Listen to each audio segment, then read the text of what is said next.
Yeah, I'm excited about this team. We're ready to go play, and looking forward to seeing my dear old friend Sam Pittman. And it's been a long time coming this off season in terms of our players being excited and the uncertainty involved in this year. And I know our guys are certainly extremely excited to go play. And I don't know that we're going to get much better without playing, so we need to go play so we can kind of find out where we are. So we're excited to go play Arkansas. We'll begin with Chip Towers of the AJC.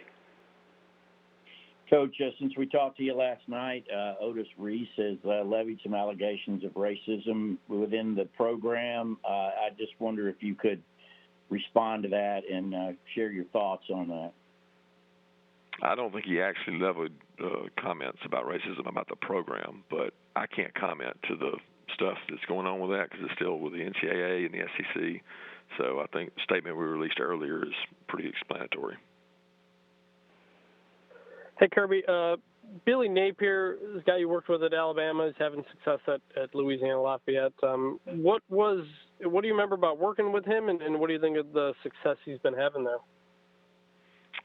He's very detailed, very organized, very intelligent. I think he did a wonderful job while we were at Alabama together. He's always been a bright mind. I've known Billy for a long time. His dad's a long-time great high school football coach in the state of Georgia, and you just always knew Billy was going to be successful no matter what he did. He's got a lot of energy. He's not afraid to think outside the box. He's passionate about the football game, and I think he'll be a great head coach for a long time. I appreciate it. Thanks. Next is Brandon Marcelo of 24/7 Sports. Hey, Kirby. I was just wondering, from these first few weeks of college football being played on television, and I was wondering if you've talked to any of your colleagues or just from watching those games to kind of learn a few things, and what have you noticed that you could take into your season opener from these first few weeks about, I guess, the new atmosphere we're in with football? I hadn't talked to many guys about it. I've definitely watched a lot of games. The first thing that pops out, and it usually does every year, the special teams, the plays. Seemed like the first weekend there were a lot of return kicks for touchdowns, block kicks. So a lot of special teams games, plays that were major factors in games, and we tried to highlight that and show it to our players. It does seem that there's probably more soft tissue injuries, meaning guys are pulling things and getting injured. So your depth is, of course, your depth's a factor all the time with COVID and the pandemic going on, but it seems more prevalent that you're going to have to play more players because the conditioning level may or may not be there. I do think we're fortunate that we haven't had to play in what would be considered the hot part of the year, like it usually happens early in the season. It seems a little cooler, so that part's helped with the conditioning factor. But that's the biggest changes to me is I think without spring practice, you've got more errors and more mistakes that can expose if you're not prepared. Do you think the 3-week delay for the SEC and the elongated practice time, less contact and everything has allowed you guys to be able to maybe be more in shape than some of those teams that started play 3 weeks ago? Yeah, that's probably a good point. I haven't thought about it that way, but there's probably some merit to that sometimes sloppiness is because you're not prepared or you're not ready and you haven't had time to do that stuff. So, of course, they started earlier than we did. We started later than they did, and we all had the same practice build-up. But I know the MiniCamp was helpful for us in terms of getting our guys more prepared to play, and I certainly think the luxury they gave us of spreading the practice out over a larger number of days has allowed us to stay more healthy than in the past. Thanks, Coach. Next is Tom Murphy, the Arkansas Democrat-Gazette. Hey, Kirby, when you look at a Kendall Briles offense, I'm wondering what strikes you. And then if you could talk about Arkansas personnel a little bit. You've already prepared for Felipe, obviously, and then what you think of Rakeem Boyd in the line.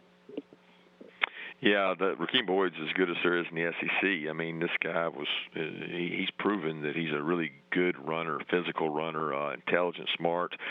sees the field, and any offensive line coached by a head coach like Sam Pittman is going to be a great offensive line unit. And what they were able to do in a really tough run league, our league last year was as tough against the run as there is, and he put up really good numbers. So he does a great job of that. As far as Coach Briles, I've always had respect and watched everywhere he's been as an offensive-minded coach. He creates a lot of issues. It's like constant pressure because there's never a breather. They talk about it being warp speed, but it's that constant pressure of, number one, balls vertical down the field, spacing of the field, making you play the full 53 yards, and the tempo with which they do it. It's tough to defend, especially when you talk to other people that have had to defend it. And then when you look at what Sam and Hare did at Arkansas, obviously the team's got a pretty good SEC losing streak. What kind of what comes into play in building in the SEC, particularly to challenge in the West? I think it starts with the belief in the people in the organization and the belief in each other. It always starts with that. It starts with a core foundation in your weight room, a belief that you're going to compete, you're going to get better. Every game's different. It's not like, everybody wants to go out and win every game, but when you're building a program, you're trying to build the trust, faith, and confidence in the organization and the people in the organization that you're going to get better. And each step you take is a better opportunity. It's not a league for the faint of heart. I can promise you that, because it's a tough physical league. Thanks, Kirby. Next is Mike Griffith of AJC Dog Nation. Yeah, Coach, a couple of years ago at Dustin, I think you talked about kind of the state of the world we're in with players wanting to play right away, particularly the quarterback position. I know a lot of the legislation's been put off a year because of COVID-19, but are you in favor of the one-time transfer? And what are just some of your thoughts about the nature of college football and the ability of players to transfer in a program from one to another? Well, I think it's very important. Anytime you look at it, you got to look at it from the 3,000 feet above and see the landscape of things and what's going on with everybody in the country. I'm certainly one that thinks if a kid has a better opportunity to go play somewhere else and that's their choice, we want to support that young man. In the SEC, there's rules that are in place about going from one school to another that I'm not really in control of. That's not my decision. That's not my rule. There's rules that were voted on among the ADs and presidents, and the commissioner, he has to uphold those, and those are their decisions. That's not a decision that we get to make as coaches.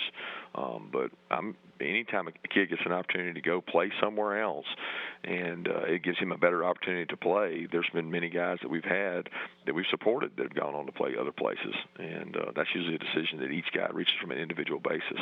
But within conference, it's not something that has been a decision for us to make.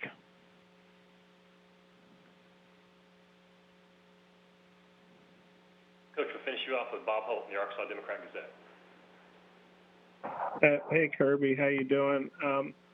Sam spoke very highly of your defense the other day. What do you like about your defense? What makes you guys so good on that side of the ball?